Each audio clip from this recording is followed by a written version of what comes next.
Guys, welcome back to your very own channel, GST with Kaustav. Good morning, good evening, and good afternoon. Uh, तो CA inter वालों के लिए उनका मई 2021 का series चल रहा था। तो सप्लाई चैप्टर का पार्ट ए लास्ट लेक्चर में हम लोग ने किया था, and this is going to be our lecture number 3 part B, supply part B, right. चलो स्टार्ट करते हैं। पहले तो ये जान लेना पहले, यस, पहले ये जानना बहुत ज़्यादा इम्पॉर्टेंट है सप्लाई चैप्टर में अपना कवरेज क्या क्या है। देखो, बेसिकली सप्लाई का डेफिनेशन क्या है। Supply is the only taxable event in GST, right, only taxable event in GST. फिर यहाँ पे एक सेक्शन 7 है, section 7 of CGST act, and section 7 के अंदर 3 शेड्यूल है, that is schedule 1, schedule 2 and schedule 3, right. And उसके बाद सेक्शन 8 करना है, that says about composite and mix supply. ठीक है, तो पहले एक कुछ लीगल टर्म्स है वो पढ़ लेते हैं। मतलब सप्लाई का जो डेफिनेशन है, to constitute a supply under section 7 of CGST act, ये क्या है भला, इसको याद रख लो। अंडर सेक्शन 7 सीजीएसटी एक्ट 2017, तो according to section 7 CGST act 2017, to constitute a supply, first point है supply should be of goods और सर्विसेज और both. This is what our test a activity. फिर supply shall be in the course और furtherance of business, this is our test B.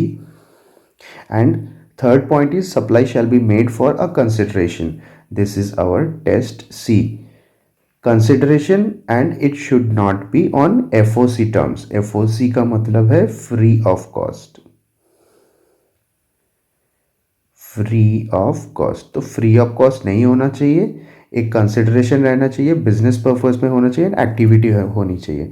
This shows how to write answer in exam.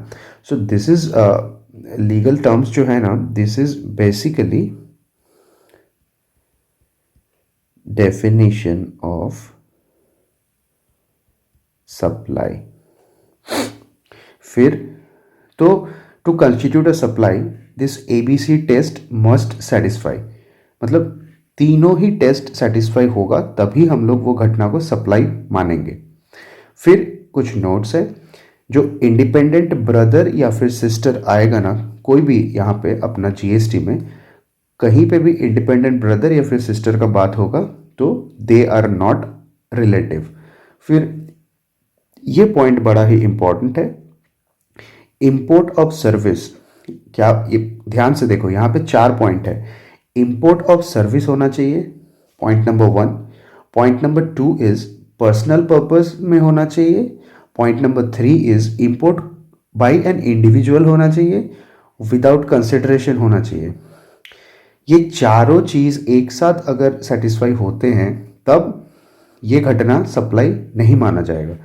क्या क्या है, import of service by an individual for personal purpose, मतलब personal purpose मतलब यहाँ पे जो अपना टेस्ट बी है ये सेटिस्फाई नहीं हो रहा है। एंड ये विदाउट कंसिडरेशन जो अपना टेस्ट सी है ये भी सेटिस्फाई नहीं हो रहा है। एंड इंपोर्ट ऑफ सर्विस हो रहा है, तो इंपोर्ट ऑफ सर्विस मतलब ये इंपोर्ट, ये तो एक्टिविटी तो है ही, मतलब टेस्ट ए पास हुआ बट टेस्ट बी नहीं पास हुआ, टेस्ट सी नहीं पास हुआ, सो this is not a supply. ये स्पेसिफिक है, याद रख लो इसको। फिर डिस्कस करेंगे, will start with a schedule 1। Schedule 1 बोलता है, देखो यहाँ पे मैंने ऐसे डिनोट किया, इक्वल टू सप्लाई, मतलब कौन कौन से इंसिडेंट्स सप्लाई के अंडर फॉल करते हैं।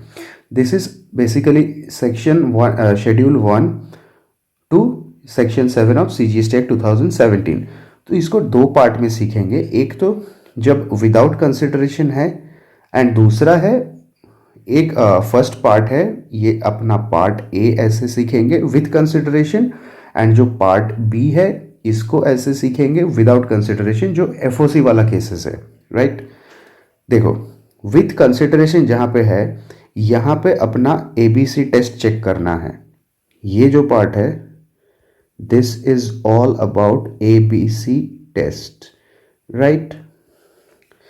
तो एक्टिविटी के अंडर एक तो sale, exchange, transfer, barter, renting, leasing, ये सब कुछ एक्टिविटी में आते हैं। फिर इंपोर्ट ऑफ, एक तो जो इतने सारे जो चीज़ें हैं ये सब केसेस में अपना विथ कंसिडरेशन में फॉल करेगा। एंड उसके उसके साथ साथ import of service with consideration. देखो ऊपर जो था ना एक्सेप्शन, यहाँ पे विदाउट कंसिडरेशन था तो सप्लाई नहीं बना। नीचे जो है इंपोर्ट ऑफ सर्विस है, विथ कंसिडरेशन अगर होती है तो बोथ, मतलब जब जब विथ कंसिडरेशन है इंपोर्ट ऑफ सर्विस, तब ये और चेक ही नहीं करेंगे कि बिजनेस पर्पस है या पर्सनल पर्पस है। विथ कंसिडरेशन है तो सप्लाई के अंडर फॉल कर जाएगा, मतलब this is equal to supply. ठीक है, देखो ये ऊपर देखो, ये विथ कंसिडरेशन कैटेगरी है। यहाँ पे एक तो मतलब ये सारा जो ये जो देखो ऊपर जो एक्टिविटी वाला केसेस है, ये तो सप्लाई बनेगा ही बनेगा। फिर इंपोर्ट ऑफ सर्विस के केसेस में जब विथ कंसिडरेशन है वो भी सप्लाई के अंडर फॉल कर जाएगा। फिर अपना राइट हैंड साइड में आ जाओ, विदाउट कंसिडरेशन वाले जो एफओसी केसेस है, इसको ऐसे याद रख लो आरबीआई एजेंट करके, राइट। ये अपना पंच लाइन है, RBI agent. R stands for between related party या फिर डीम्ड डिस्टिंक्ट पर्सन्स। क्या बोला मैंने? R stands for related party या फिर डीम्ड डिस्टिंक्ट पर्सन्स। इनके बीच कोई भी सप्लाई हो रहा है, मतलब इनके बीच कोई ट्रांजैक्शन है, even if free of cost है, तब भी सप्लाई के अंडर फॉल कर जाएगा। फिर B stands for permanent transfer of, ये जो यहाँ पे बिजनेस एसेट्स है ना, ये business assets, B stands for business assets. तो permanent transfer of business assets जहाँ पे आईटीसी ऑलरेडी टेकन, ये पॉइंट बड़ा ही इंपॉर्टेंट है। मतलब कोई भी बिजनेस एसेट आप परमानेंटली ट्रांसफर कर रहे हो, एग्जांपल क्या है, फ्री सैंपल डिस्ट्रीब्यूट कर रहे हो जिसमें आपने आईटीसी ऑलरेडी बुक कर लिया था, तो that will be considered as a supply. फिर I stands for import of service from, देखो इंपोर्ट ऑफ सर्विस ये वाला कैटेगरी विदाउट कंसिडरेशन है, तो import of service without consideration from a related party और deemed distinct person.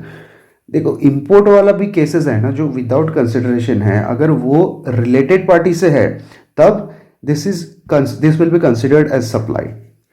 And agency का मतलब क्या है, प्रिंसिपल, देखो प्रिंसिपल और एजेंट इनके बीच कोई भी ट्रांजैक्शन है, मतलब प्रिंसिपल ने एजेंट को कोई सामान दिया बेचने के लिए एंड एजेंट ने कुछ प्रोक्योर किया, तो ये जो ट्रांजैक्शंस है between a principal and an agent, and ये घटना जब भी होगा ना, अगर इवन इफ ये फ्री ऑफ कॉस्ट भी हुआ तब भी सप्लाई है। यहाँ पे देखो ये क्रक्स लाइन है, supply even if without consideration. ये जितने भी केसेस अभी राइट हैंड साइड में डिस्कस किया, these will be considered as supply even if no consideration is involve. And ये जो एजेंट है इसको हम लोग बुला के चलेंगे शेड्यूल 1 एजेंट। शेड्यूल 1 एजेंट क्यों? हम लोग ने अभी शेड्यूल 1 पढ़ा, तो शेड्यूल 1 एजेंट बोलेंगे। यहाँ पे ये एजेंट रिलेटेड एक इंपॉर्टेंट डिस्कशन है, ये पूरा जीएसटी में काम आने वाला है। When an agent is called a schedule 1 agent, देखो a schedule 1 agent shall issue invoice in his own name. ये एक इंपॉर्टेंट, इसका दो कंडीशन है, एक तो the agent needs to issue the invoice in, ये देखो issue the invoice in its own name, and second point is the agent shall take participation in effecting the supply। तो दो पॉइंट है, shall issue invoice in its own name and take participation in effecting the supply। ये हुआ अपना schedule 1। फिर आगे हम लोग डिस्कस करेंगे schedule 2। Schedule 2 basically talks about the classification of goods and services. कौन कौन सा चीज गुड्स के अंडर फॉल करेगा एंड कौन कौन सा चीज सर्विसेज के अंडर फॉल करेगा, तो वो डिस्टिंक्शन एज पर शेड्यूल 2 किए जाते हैं। अभी शेड्यूल 2 किसका है? ये जो शेड्यूल 2 है ऑफ सेक्शन 7 CGST एक्ट 2017, इसका शेड्यूल 2 है। शेड्यूल 2 इसको पढ़ा ऐसे जाता है, schedule 2 to section 7 of CGST act 2017। फिर अपना शेड्यूल 2 का डिस्कशन स्टार्ट हो रहा है। तो जैसे schedule 2 is all about the classification between goods and services. तो देखो, शेड्यूल 2 को कुछ पार्ट्स में सीखेंगे हम लोग। एक पहला पार्ट है जो मूवेबल प्रॉपर्टी है वो, फिर दूसरा पार्ट है जो इमूवेबल प्रॉपर्टी है उसका केसेस, फिर तीसरा पार्ट है जो इंटेंजिबल प्रॉपर्टी है वो, and fourth part is works contract के केसेस में कैसे डील करेंगे, एंड लास्ट बट नॉट, ये लास्ट तो है नहीं, उसके बाद जो catering and non compete fees है या फिर जॉब वर्क वाली सर्विसेज, उसको कैसे डील करेंगे।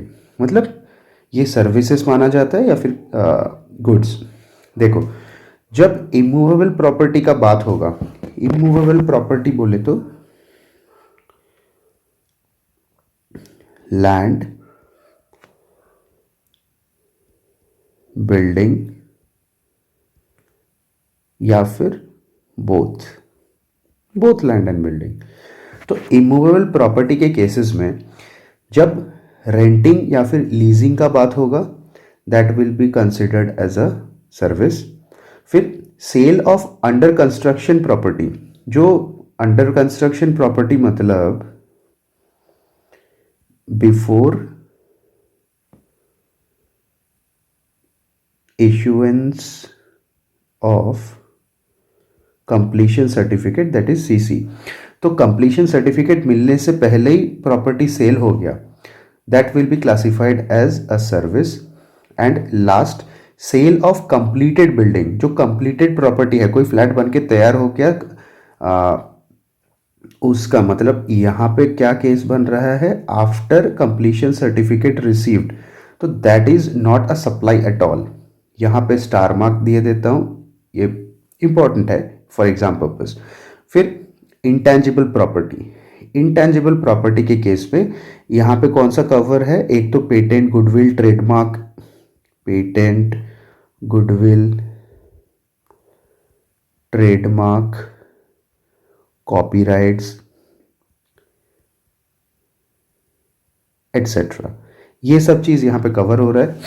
तो इसका दो केस है, एक तो जहाँ पे टेम्पररी ट्रांसफर हो रहा है। टेम्पररी ट्रांसफर का क्या मतलब है, title is not transferred,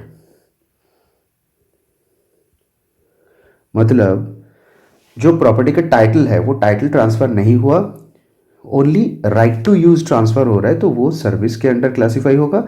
and permanent transfer के केस मतलब जहां पे title is transferred, that is ownership transfer हो रहा है, तो that will be classified as goods. फिर वॉक्स कॉन्ट्रैक्ट, वॉक्स कॉन्ट्रैक्ट कौन सा केसेस होता है, एग्जाम्पल जैसे तुम्हारा DLF हो गया, L&T हो गया,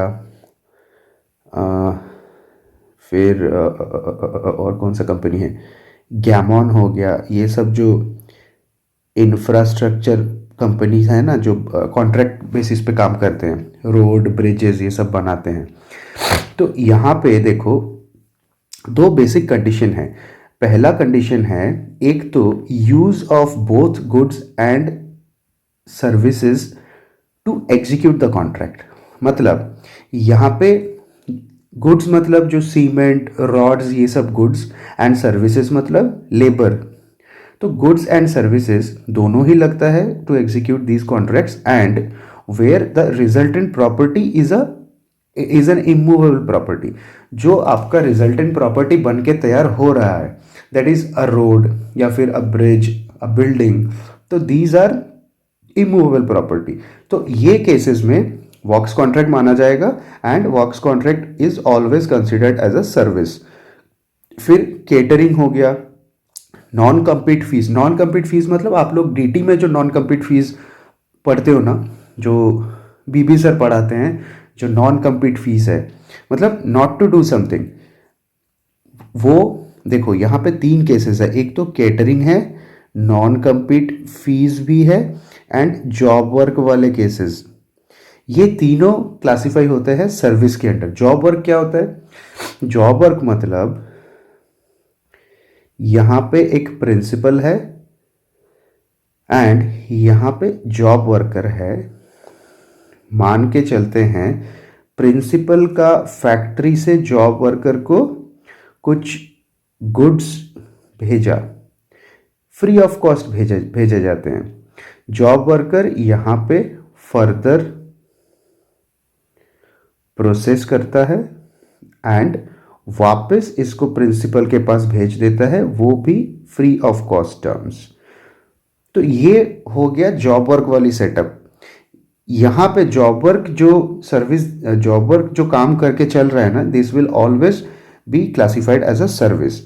तो अपना शेड्यूल 2 हुआ। Now we will discuss our schedule 3। Schedule 3 talks about negative list, not a supply. मतलब आप लोग इसको ऐसे याद रख लो, नेगेटिव लिस्ट ऑफ सप्लाई। मतलब ये घटनाएं जब घटेंगे ना, वो टाइम पे these will not be considered as a supply. इसको आप लोग ये इनिशियल से याद रख सकते हो। ये इनिशियल्स मैंने ऐसा इसको सेट किया है, इसको आप लोग न्यू मैजिक बुला सकते हो। नाउ याद रखो, N for non taxable territory. ये केस कौन सा बन रहा है? नॉन टैक्सेबल टेरिटरी से दूसरा नॉन टैक्सेबल टेरिटरी में कोई भी गुड्स का सप्लाई हो रहा है। भला ये केस कैसे बनेगा? देखो, this is our India. India के अंदर सप्लायर है एंड यूएसए से कोई गुड्स इंडिया में आया, एंड जो इसका कस्टम, यहाँ पे समझो कस्टम पोर्ट है, कस्टम पोर्ट से ही उसको वापस एक्सपोर्ट कर दिया गया। यहाँ पे हुआ इसका इंपोर्ट एंड एक्सपोर्ट कर दिया गया, export without using in India. मतलब जो कस्टम पोर्ट है, कस्टम पोर्ट से ही उसको दूसरा कंट्री में, तो यूएसए भी यहाँ पे नॉन टैक्सेबल टेरिटरी है, जापान भी नॉन टैक्सेबल टेरिटरी है। तो बेसिकली ये केस बना non taxable territory to non taxable territory में सप्लाई हुआ।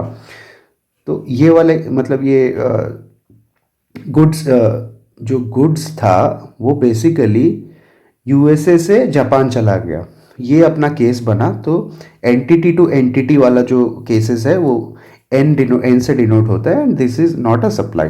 फिर E stands for employer employee.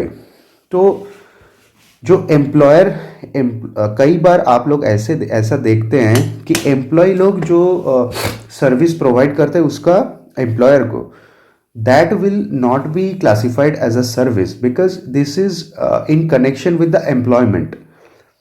तो एम्प्लॉयर एम्प्लॉय रिलेशनशिप हुआ, वो सप्लाई नहीं है। W stands for warehouse goods sold. जो मैंने यहाँ पे जो केस बताया ना, यही बेसिकली ये वाला केस ही वेयर हाउस वाला केस है। मतलब इसका क्या मतलब है? इसको दूसरा लैंग्वेज में बुलाते हैं हाई सीज सेल। मतलब इंडिया में देखो, not consumed in India. Case क्या हुआ? कस्टम वाला जो वेयर हाउस, यहाँ पे कस्टम पोर्ट से, ये सीए फाइनल में डिटेल में है, यहाँ से कस्टम पोर्ट से गुड्स कस्टम वेयर हाउस में जाती है। तो कस्टम वेयर हाउस से जो इंपोर्टर है उसको छुड़ाना रहता है। अभी इंपोर्टर क्या कर रहा है? नॉट क्लियर्ड, मतलब इंपोर्टर इंडिया में कंज्यूम करने के लिए, मतलब इंडिया में बेचने के लिए वो क्लियर किया ही नहीं, उसने कस्टम वेयर हाउस से डायरेक्टली जापान में सेल कर दिया। तो ये वाले केसेस भी सप्लाई के परव्यू में नहीं आते हैं। फिर मैजिक पढ़ेंगे। मैजिक का M denotes mortuary services. Mortuary मतलब डेथ रिलेटेड, जो डेथ रिलेटेड सर्विसेज है like funeral, burial, crematorium, transport of the deceased, ये सारे सर्विसेज भी नेगेटिव लिस्ट में आते हैं। A stand for actionable claim other than lottery, betting, gambling. जहां पे आपका ये एक्शनेबल क्लेम लॉटरी के फॉर्म में हुआ, बेटिंग के फॉर्म में हुआ या फिर गैम्बलिंग के फॉर्म में हुआ, ये तीन जो केसेस है, this is classified as goods. But ये तीन को छोड़ के, जैसे owning and maintaining race horses हो गया, इंश्योरेंस क्लेम्स हो गया, these are not a supply. I hope you guys are clear in this. फिर G stands for government official services, like जो मेंबर ऑफ लेजिस्लेटिव ऑथोरिटीज है, MLAs, MPs, फिर part time directors of government PSUs like Coal India, ONGC, इनका जो part time directors है, these people, इनका जो services है वो भी नेगेटिव लिस्ट ऑफ सर्विसेज में आते हैं, बिकॉज गवर्नमेंट का आप क्या टैक्स काटोगे। एंड देखो यहाँ पे पार्ट टाइम डायरेक्टर ना हो के अगर फुल टाइम डायरेक्टर हो गया, फुल टाइम डायरेक्टर मतलब वो एम्प्लॉयर एम्प्लॉय रिलेशनशिप के अंडर फॉल किया, तो वो भी सप्लाई नहीं है। फिर I stands for sale of completed immovable property. यहां पे आई का जो कनेक्शन है इमूवेबल प्रॉपर्टी से मीन कर रहा है। कंप्लीटेड बिल्डिंग कभी सेल करोगे, that is not a supply. And C stands for court या फिर tribunal services like high court, district court, supreme court, appellate tribunal, GST appellate tribunal, consumer redressal court, ये सब का जो सर्विसेज है, this is also negative list of service supply. फिर देखो यहाँ पे 243G एंड 243W, ये दो सेक्शन हैं, सेक्शंस ऑफ कॉन्स्टिट्यूशन। ये कॉन्स्टिट्यूशनल प्रोविजन है दो। 243G को आप लोग याद रख लो ग्रामीण से, मतलब पंचायत जो सर्विसेज देता है। एंड 243, देखो एक तो G है, दूसरा W है। G को आप लोग याद रख लो कि ग्रामीण है, तो एक G, W stand for, obvious है, एक ग्रामीण है, दूसरा सिटी रिलेटेड होगा। तो G 243G इज पंचायत का services, 243W is corporation, municipality, ये सब का जो सर्विसेज है, that is in short services by local authority. अभी ये लोग भला क्या सर्विसेज देते हैं?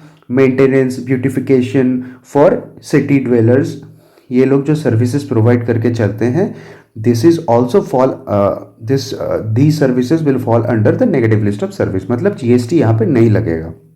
फिर services by state government by way of granting liquor license, मतलब आप लोग कई बार देखते हो ना, जो दारू वाली दुकान,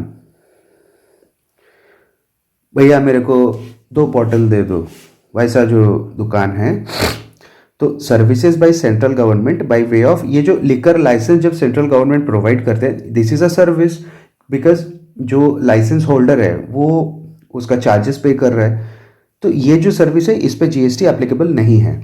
फिर यहाँ पे एक छोटा सा नोट है, जैसे मैंने बोला, services by full time directors fall within the ambit of salary, यहाँ पे एम्प्लॉयर एम्प्लॉय रिलेशनशिप आ जाता है, EREE, employer employ relationship, and this is also not a supply.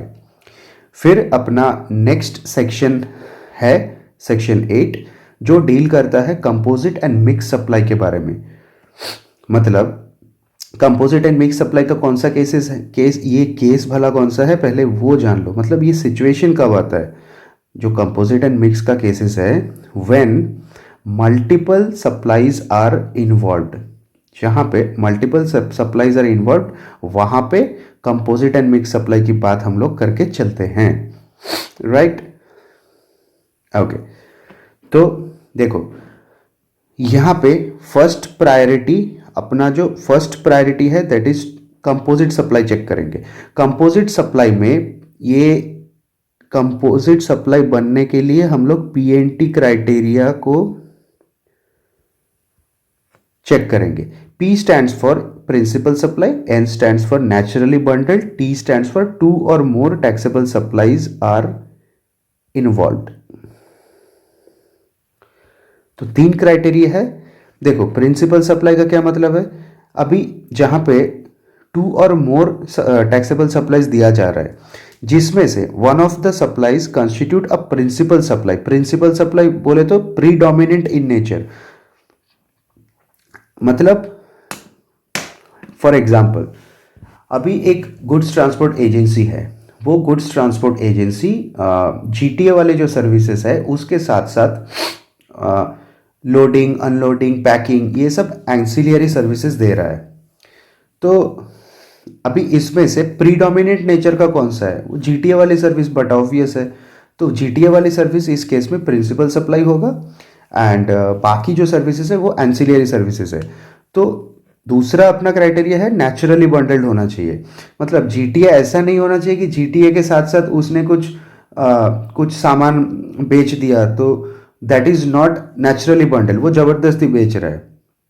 ठीक है, तो ये तीनों क्राइटेरिया जहाँ पे इकट्ठे सेटिस्फाई होते हैं तो वहाँ पे हम लोग ये सप्लाई को कंपोजिट सप्लाई ट्रीट करेंगे।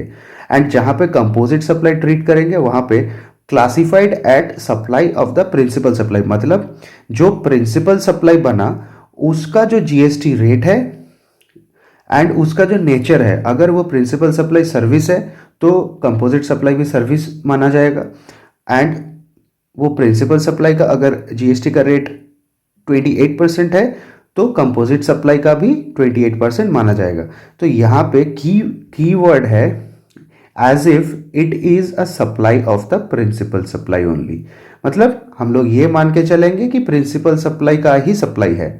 फिर अपना दूसरा कॉन्सेप्ट है मिक्स्ड सप्लाई कब होगा।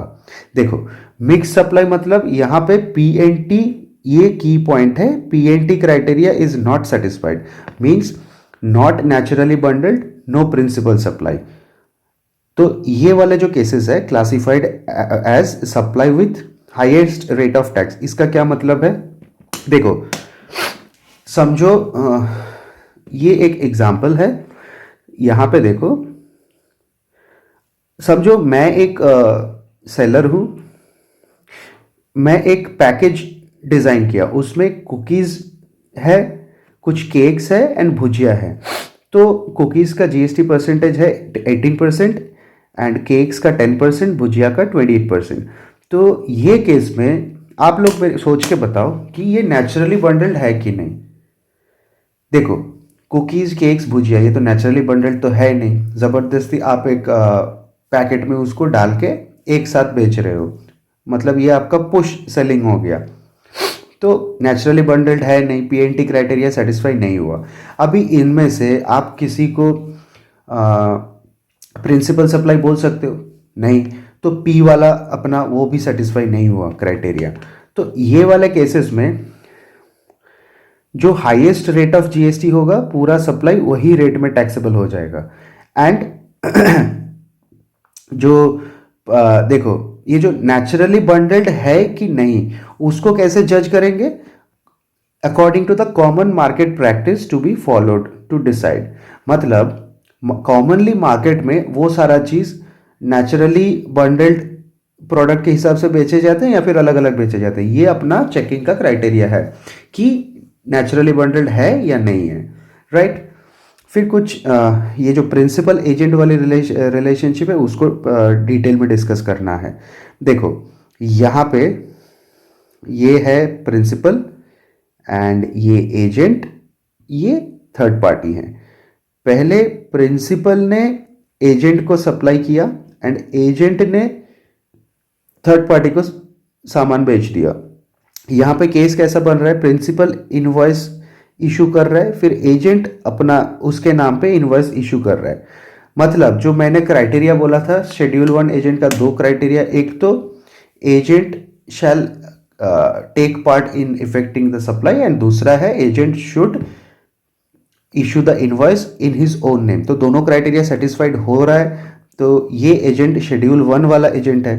तो शेड्यूल 1 के एजेंट के केस में even if free of cost, मतलब इवन इफ एफओसी सप्लाई हो रहा है देन, मतलब एफओसी के बावजूद भी हम लोग इसको सप्लाई मान के चलेंगे।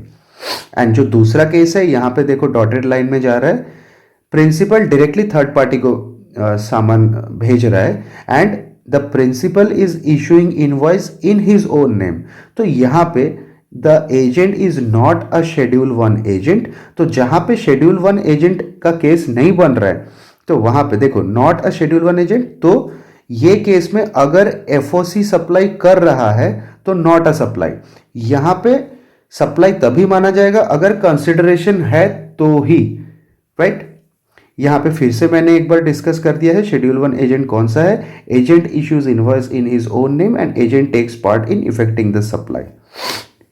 ठीक है, फिर और एक डिस्कशन है छोटा सा डेल क्रेडियर एजेंट वाला। देखो डेल क्रेडियर एजेंट को आप लोग ऐसा याद रखने के लिए ऐसे याद रख लो, ये रिस्पॉन्सिबल एजेंट है। अभी रिस्पॉन्सिबल बोले तो कैसे, देखो 3 इसका पैरामीटर है to be called as a del credere agent. एक तो ये वाले agents they guarantee 0% bad debts and timely recovery and charges higher commission. If the buyer fails to pay, मतलब जहां पे जो थर्ड पार्टी है वो पेमेंट करने में फेल हुआ, then the del credere agent pays to the principal in case of non payment by the buyer. जहां पे बायर पेमेंट नहीं करेगा तो del credere agent gives the guarantee.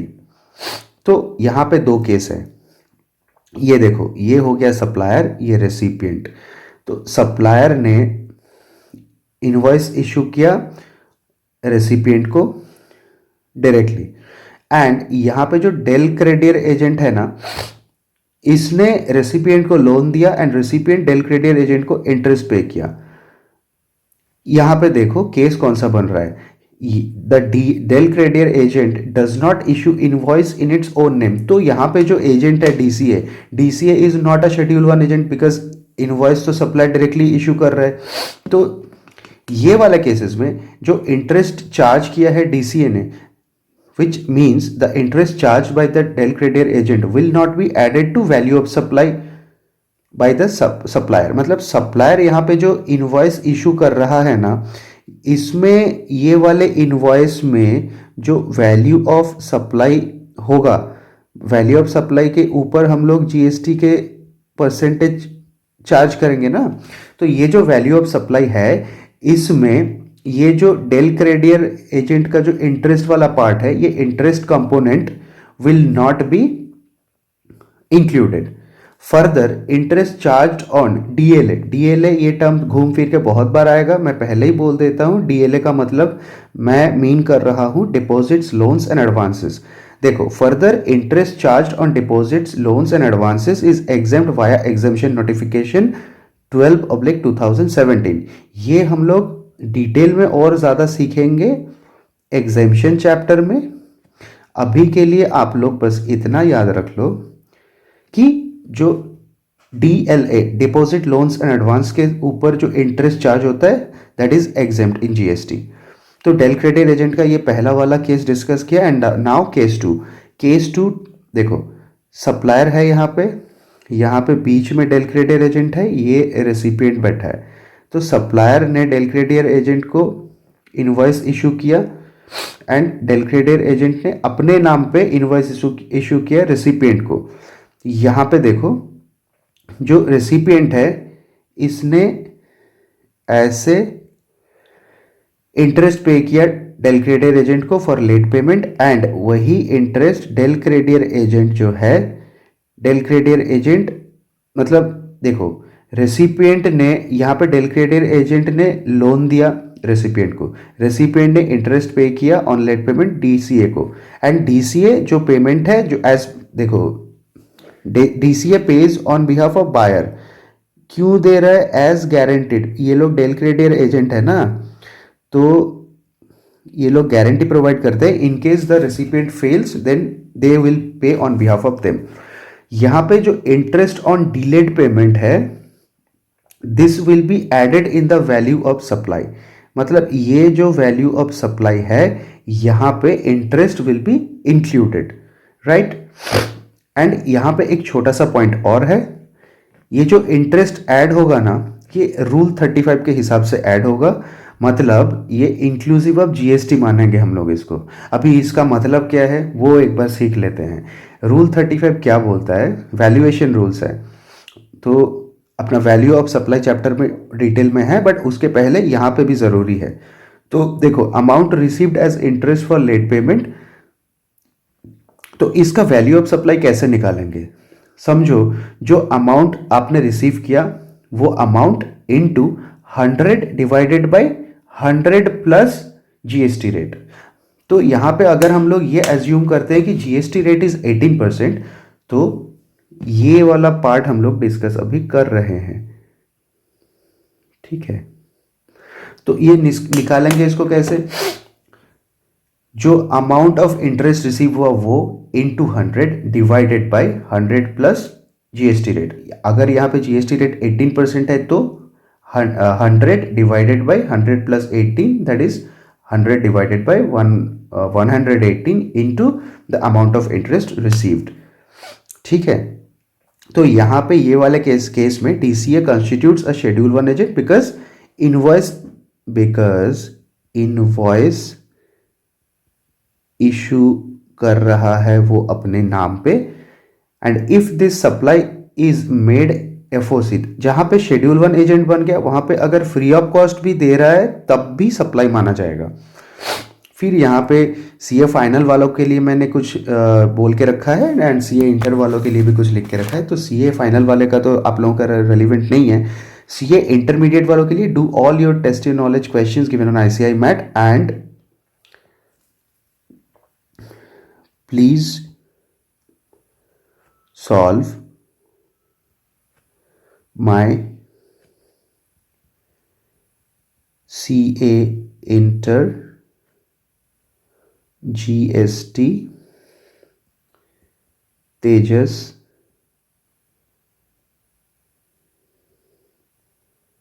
Question bank. ये बुक अवेलेबल है, आप लोग परचेज कर सकते हो। एंड मैं ये इस बुक का जो पूरा डिस्कशन है वो डिस्कशन यूट्यूब में डालूंगा। सम सॉल्विंग कैसे करेंगे, इसका सारा रेलिवेंट क्वेश्चन आंसर्स उसका डिस्कशन करेंगे बाद में। तो ये बेसिकली था प्रोफेसर्स डेस्क।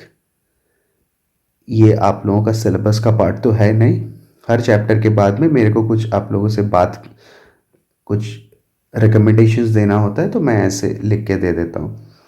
तो guys, this was our chapter of supply and there are a few 2-3 clarifications जो डिस्कस करेंगे, अभी करेंगे। तो guys, there are few clarifications, इसको एक बार डिस्कस करने से अपना ये चैप्टर दम तोड़ देता है। बहुत प्यारा सा चैप्टर है एंड बहुत कंसेप्चुअल चैप्टर है। जीएसटी का बेस ये वाला चैप्टर ही है। देखो, क्लैरिफिकेशंस क्या है, donations receive by charitable institution from individual donors, ये अपना केस है। केस क्या है, जब जो चैरिटेबल इंस्टीट्यूशंस है वो कई बार इंडिविजुअल डोनर्स से कुछ डोनेशन मिलता है उनको। तो यहाँ पे दो केस है, with quid pro quo relationship and without quid pro quo relationship. देखो, इफ ये वाला डिस्कस कर रहे हैं, if there is an obligation to perform on the part of recipient of the donation और गिफ्ट, तो ऑलवेज टैक्सेबल होगा।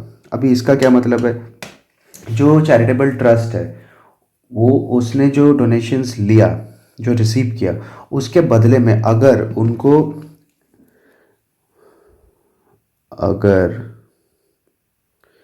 बदले में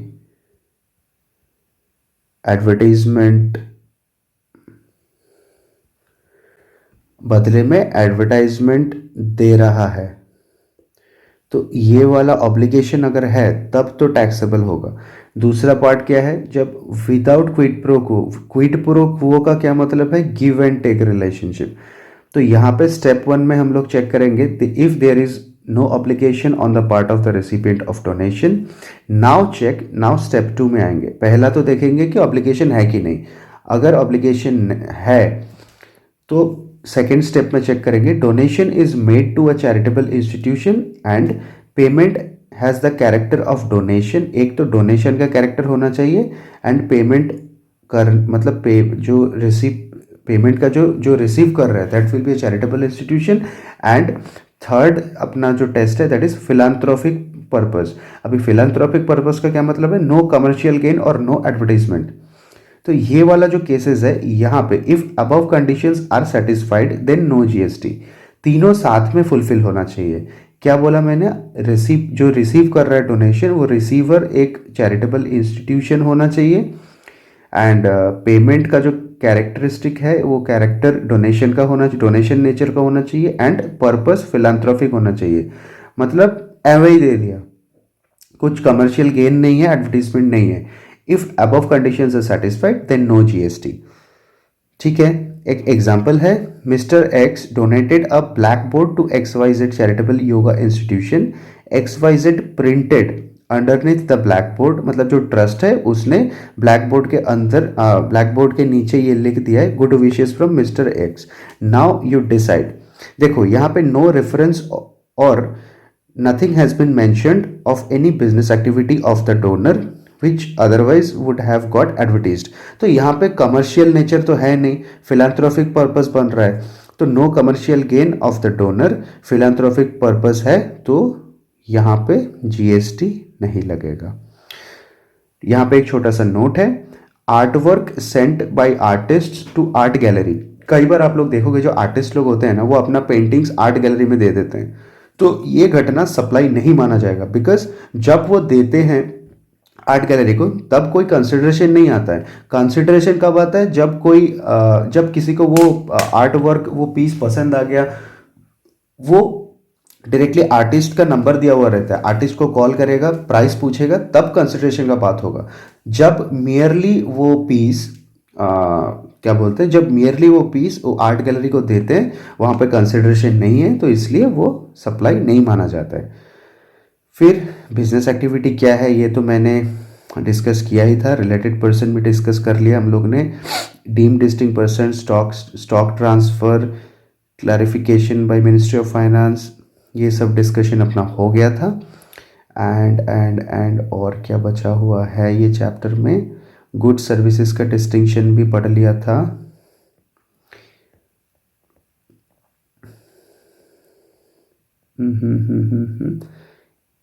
यस गाइज, सो ये सप्लाई वाला चैप्टर आप लोगों का ख़त्म हो गया फाइनली।